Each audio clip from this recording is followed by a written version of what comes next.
Salam damai dan sejahtera bagi Bapak, Ibu, dan Saudara dimanapun berada. Pada video kali ini saya akan menyampaikan pemikiran dan refleksi saya mengenai agamaku bukan agamamu. Setiap agama memiliki beberapa unsur yang penting yang harus dipenuhi. Dan tentulah beberapa unsur yang penting ini perlu kita renungkan, pikirkan, dan refleksikan dengan baik dan benar. Yang pertama, adanya yang disembah. Siapakah yang disembah atau apakah yang disembah itu menjadi penting, perlu, dan berguna sebagai pusat dari sebuah kepercayaan atau keagamaan. Kalau tidak ada yang disembah, tidak ada yang dipuja, tidak ada yang dimuliakan, maka itu bukan sebuah keyakinan, bukan sebuah kepercayaan. Yang kedua, adanya kitab suci. Baik yang sudah tertulis, yang sudah diterjemahkan, maupun yang sudah dicetak, bahkan di zaman digital ini sudah ada di dalam dunia internet. Kitab suci baik yang diwahyukan, ditulis, atau dinyatakan oleh seseorang atau beberapa orang atau kumpulan dari banyak tulisan, tentulah kitab suci ini menjadi dasar, menjadi sumber, menjadi arah bagi setiap pemeluk agama untuk mengikuti, mematuhi, menuruti apa yang diajarkan di dalam kitab suci. Karena dengan adanya kitab suci, setiap agama memiliki identitas. Yang ketiga tentunya adanya umat beragama. Orang-orang yang mempercayai yang disembahnya dan yang meyakini kitab suci adalah sumber daripada pengetahuan, pengalaman, pengertian, dan kehidupannya. Umat beragama baik di dalam kondisi lokal maupun global, baik di satu tempat tertentu sebagai asal-usulnya maupun yang sudah menyebar berserak di seluruh muka bumi. Umat dari sebuah agama atau sebuah keyakinan menjadi pendukung utama, menjadi identitas yang paling penting, sebagaimana orang tahu bahwa kita beragama A atau B atau C atau D atau E dan sebagainya. Yang keempat, adanya tempat suci atau tempat di mana umat beragama beribadah, umat beragama beraktivitas di dalam keagamaan dan kepercayaannya. Tentunya di dalam setiap tempat itu beragam, mengikuti perkembangan zaman dan peradaban. Tentulah tempat-tempat ibadah ini sangat perlu dan penting, berguna untuk setiap penganut keyakinan keagamaan untuk bersama-sama berkumpul, bersama-sama memuji-muji yang disembah, bersama-sama belajar dari kitab sucinya, dan bersama-sama meninggikan yang disembahnya. Ini yang keempat. Yang kelima adalah tata cara dan tata ibadah, di mana di dalamnya tentunya kita tahu ada orang-orang yang mengatur, menata, memberikan arahan supaya ada yang memberikan bimbingan bagaimana caranya beribadah, bagaimana caranya memuji yang disembahnya, dan bagaimana hidup sesuai dengan apa yang dipercayanya dari kitab suci agamanya. Nah, 5 hal ini menjadi dasar, menjadi unsur yang penting dari hadirnya sebuah agama dan kepercayaan. Dan yang terakhir ialah adanya dinamika sebuah perkembangan dari sebuah agama. Tentunya ada inovasi, ada hal-hal yang berkaitan dengan teknologi, baik tradisional maupun modern maupun digital. Peralatan, perlengkapan, bahkan hal-hal yang berkaitan dengan upacara dan acara keagamaan. Maka yang keenam ini menjadi sebuah kebutuhan yang berkaitan dengan ibadah, upacara, acara dari sebuah ibadah keagamaan. 6 hal yang berkaitan dengan adanya agama ini bukan hanya dimiliki oleh agama-agama yang memiliki penganut yang banyak, tetapi juga agama-agama yang memiliki penganut atau pendukung umat yang sedikit. Tetaplah kita harus menghargai dan memahaminya. Dan di dalam konteks ini tentu kita harus paham betul, benar-benar mengerti dengan tepat, sehingga kita dapat menghargai dan dapat memberikan ruang kepada setiap kelompok agama untuk beraktivitas di bumi ini sesuai dengan keyakinan keagamaannya. Bapak Ibu Saudara yang kekasih dimanapun berada, agamaku bukan agamamu. Suatu prinsip dasar yang penting berkaitan dengan keagamaan orang lain, di mana kita tidak perlu menggunakan, memanfaatkan, bahkan memakai cara-cara dari agama lain dengan 6 unsur yang tadi. Misalnya, saya seorang Kristen, maka saya tidak akan pernah mau menggunakan kitab suci agama lain, apapun alasannya, sebagai dasar, sebagai sumber, sebagai arahan dalam kehidupan saya, baik di dalam pengetahuan, pengalaman, intuisi maupun di dalam aktivitas saya. Tentulah saya harus menggunakan Alkitab. Alkitab bagi saya adalah firman Tuhan. Dan bagi saya, yang saya sembah adalah Allah yang Esa, di mana dalam keesaannya kita mengetahui adanya 3 pribadi, Bapa, Anak, Roh Kudus. Dan tentulah di dalam seluruh tatanan ibadah yang ada berpusatkan pada keagungan kebesaran Kristus, di mana kita menjelaskan tentang keselamatan, di mana kita menjelaskan tentang hidup yang diperbaharui oleh Roh Kudus, dan bagaimana kita menikmati anugerah Bapa di surga, baik secara umum maupun secara khusus. Dan tentulah sebagai seorang Kristen, agamaku tidak akan saya menggunakan cara-cara yang dipakai oleh agama manapun, kepercayaan manapun untuk beribadah menyembah Tuhanku. Ini hal yang prinsip yang paling penting, yang paling bernilai. Itu sebabnya agamaku bukan agamamu. Tetapi ada suatu pernyataan Tuhanku yang menegaskan bahwa hidup keagamaanku harus lebih baik dari hidup keagamaan orang lain. Ini suatu motivasi, tuntunan, arahan agar hidup keagamaanku harus lebih baik dari hidup keagamaan orang lain. Maksudnya di dalam keseharian, baik dalam tutur kata, perbuatan, tindakan, di dalam relasi dengan alam, dengan sesama, dengan Tuhan, dan di dalam keadaan apapun, hidup keagamaanku harus lebih baik daripada hidup keagamaan orang lain. Tentu ini bukan mencari pembenaran diri dan arogansi. Tidak demikian. Motivasi di balik itu adalah agar kita betul-betul kembali kepada apa yang diajarkan oleh agamamu. Apa yang diajarkan oleh agamaku adalah cinta kasih, mengampuni, dan memberitakan kabar baik. Apa yang diajarkan oleh agamaku bukan hanya berdoa untuk diri sendiri, berdoa untuk umat agamaku, berdoa untuk orang-orang di sekitarku, tapi juga berdoa untuk orang-orang yang memusuhi agamaku. Siapapun dia, kenal atau tidak kenal. Karena itu, agamaku itu harus lebih baik di dalam hidupku. Bukan saja saya berpuasa untuk keselamatan atau keinginan dagingku. Tidak. Aku berpuasa, aku beribadah bukan untuk diriku, bukan untuk agamaku, tapi untuk yang kusembah, yaitu Bapa, Anak, Roh Kudus. Kalaupun aku bekerja sekeras-kerasnya, seberat-beratnya, hidup sesusah-susahnya, aku tetap ada di dalam agamaku.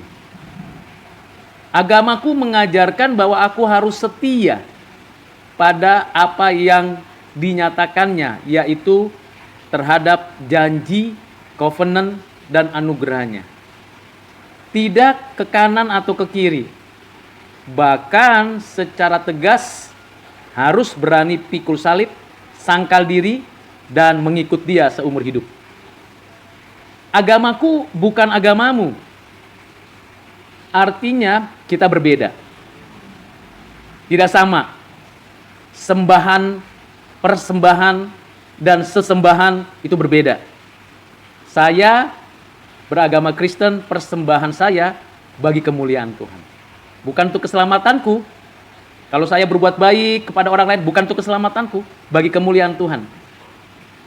Dan yang disembah olehku sebagai orang yang beragama, itu adalah Allah yang Esa, Bapa, Anak, yaitu Tuhan Yesus Kristus, dan Roh Kudus.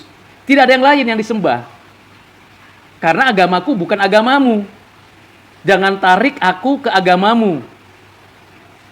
Demikian juga saya tidak akan menarik orang beragama seperti agamaku, kecuali Tuhan beranugerah atas mereka. Jadi kalau ada orang yang menentang agamaku dengan menggunakan agamanya, itu keliru besar. Karena saya pun tidak akan mau mencari kesalahan-kesalahan, kekurangan-kekurangan, bahkan keterbatasan-keterbatasan dari agama orang lain. Tidak perlu, tidak penting, tidak berguna. Jadi sekali lagi, saya tidak akan mau mencari, menemukan kekurangan, kelemahan, keterbatasan dari agama lain. Apapun itu, saya tidak mau itu. Yang saya beritakan adalah apa yang tertulis di dalam Alkitabku. Itu agamaku, bukan agamamu. Karena itu agama-agama lain, penganut-penganut agama lain tidak punya hak mengkotak-katik agamaku. Tidak punya hak mengkotak-katik Alkitabku. Apapun alasannya. Ini hal penting dan berguna. Supaya kita memiliki ketekunan yang baik. Kebenaran yang terbukti. Cinta kasih yang nyata. Mungkinkah saya dimampukan untuk mengkotak-katik, mencari kelemahan, kekurangan dari keagamaan orang lain? Mungkin. Tapi saya tidak mau lakukan itu. Yang saya lakukan bagaimana menaati perintah Tuhanku yang ada di dalam Alkitab.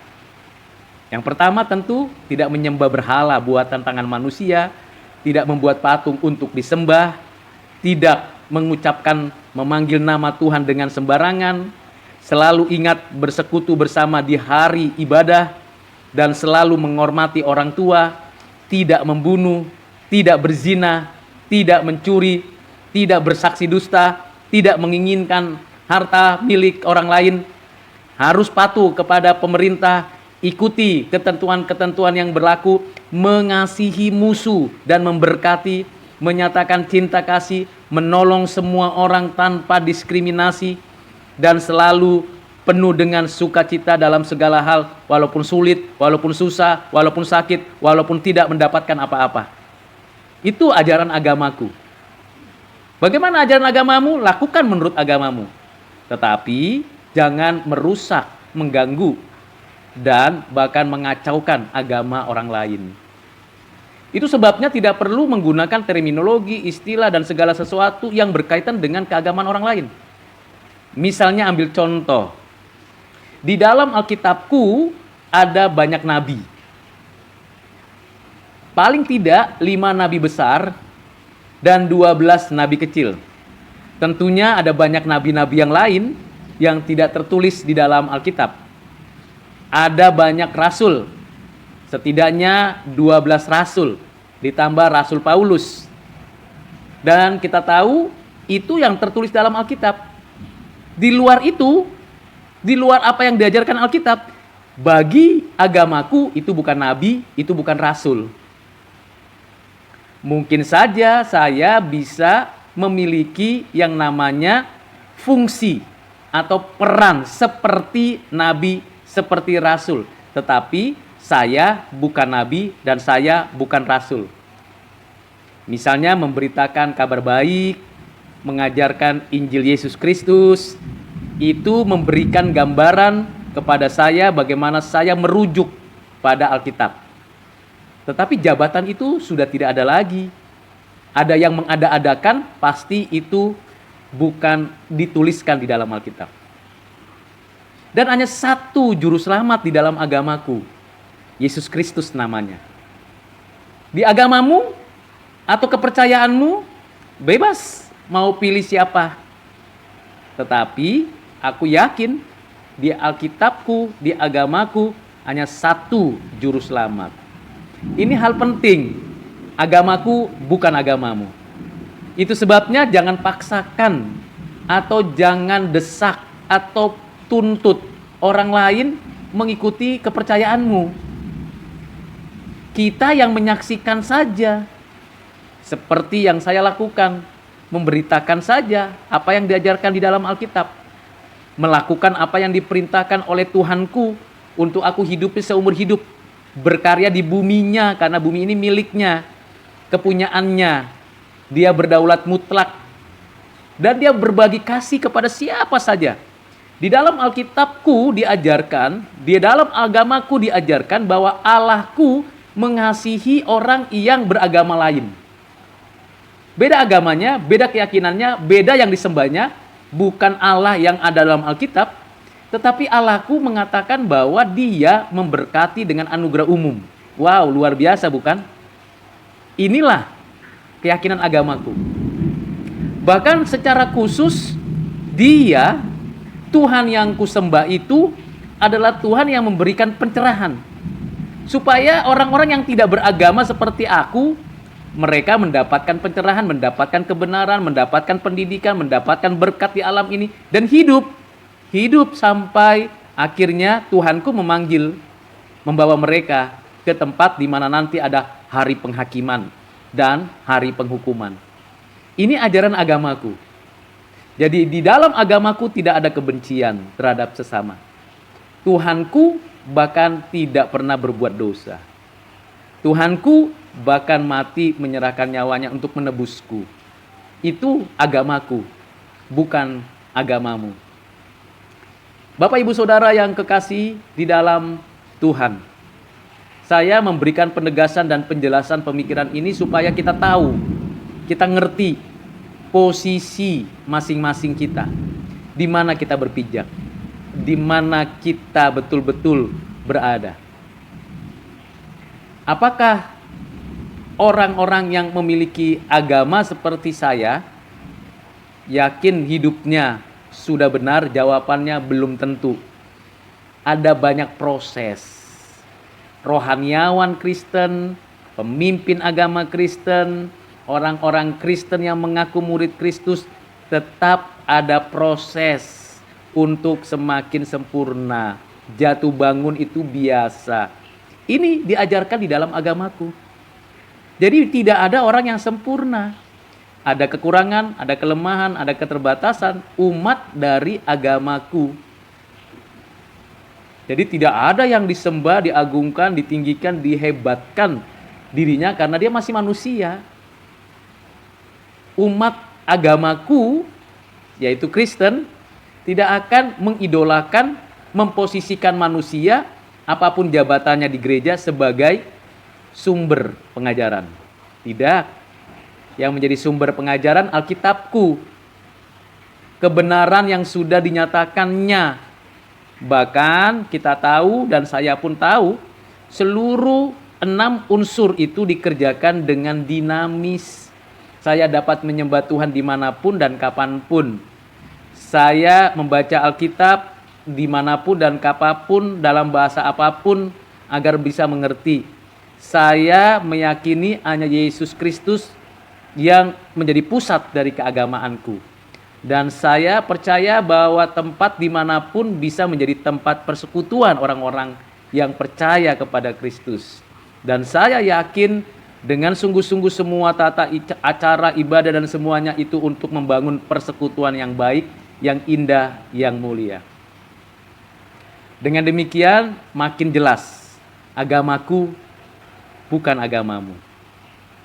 Makin baca Alkitab dari Kejadian sampai Wahyu, semakin jelas perbedaannya. Namun demikian, sekalipun ada perbedaan, tetap harus mengasihi sesama manusia. Ini yang menjadi ciri khas orang Kristen. Tidak perlu keluarkan kata-kata kasar, kotor, dan menjijikkan. Kita perlu membangun sebuah jembatan, bukan tembok. Siapa tahu dari agamamu yang berbeda dengan agamaku, ada umat dari agamamu yang menyeberang dan kita menyambut dengan sukacita.